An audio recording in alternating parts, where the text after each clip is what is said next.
The pandemic has been very difficult for fighters and for everyone, but we've all had to assess and evolve. Very uncertain times, nobody kind of knew anything or how things were going to work or how things were going to change. I think that scared a lot of people. We didn't really know how long it was going to last, how long things were going to remain closed. Early on in the pandemic, we didn't know if there were going to be any opportunities to fight that year. You know, obviously stuff like Fight Island and the Apex wasn't even talked of then. Right at the beginning, I had a fight lined up and it got canceled. And then I was kind of uncertain, how long is this gonna take? When am I gonna be able to fight again? And fortunately, you know, the UFC did what they had to do and was the first sport back. And I was able to be there in that first card and I was relieved.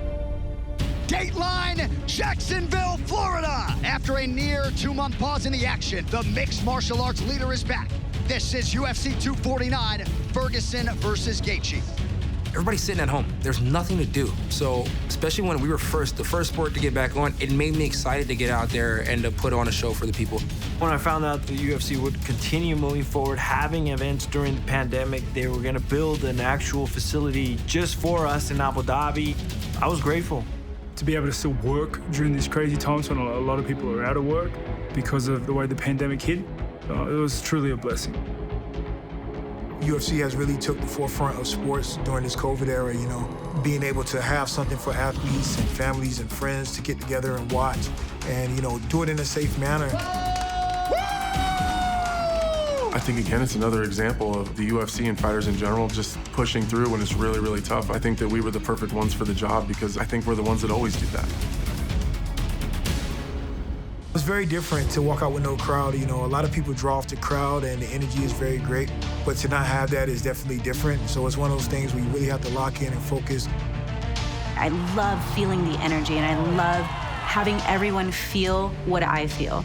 And so I did miss having the fans because it's an emotion that cannot be duplicated.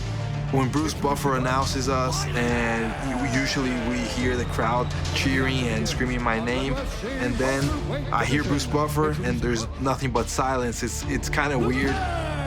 You can hear everything. You can hear your corners, their corners. Most of all, you can hear your opponent, sharp breathing or the punches, the kicks landing. You know, from a fan, especially watching it on TV, I love it because you can hear every You get to hear your coaches completely clearly. You can hear your opponent's coaches. Sometimes you hear the commentators saying things. Hardy hasn't checked the kick yet. It's just like a whole array of voices that you never get when there's a heap of fans just yelling in your ear. Shout out to DC. I heard him tell me to check. I need to figure out how to check it. So I started trying to check him, and game changer. I love the silence, because I'm all the audio you'll ever need. Tell me when the shot's coming, brother. What about after the fight? You talk to him?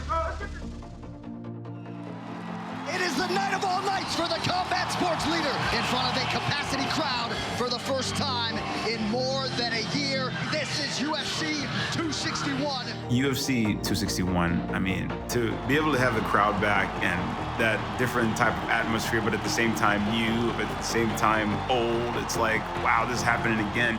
Being a part of UFC 261 was really, really important to me because I was in Jacksonville at the very beginning of the pandemic when we were the first sporting event back in general. So it feels really cool to be there at the beginning of it and then, you know, be there at the end when fans are back and people were feeling like they were normal again. We keep the ball rolling, we keep going, and I'm just glad this didn't stop us. I think I speak for everyone when we say we're grateful that they still give us the opportunities to fight during the lockdown, to continue to provide for our families. I think the UFC did a remarkable job in the way they continued business and operations during this crazy time.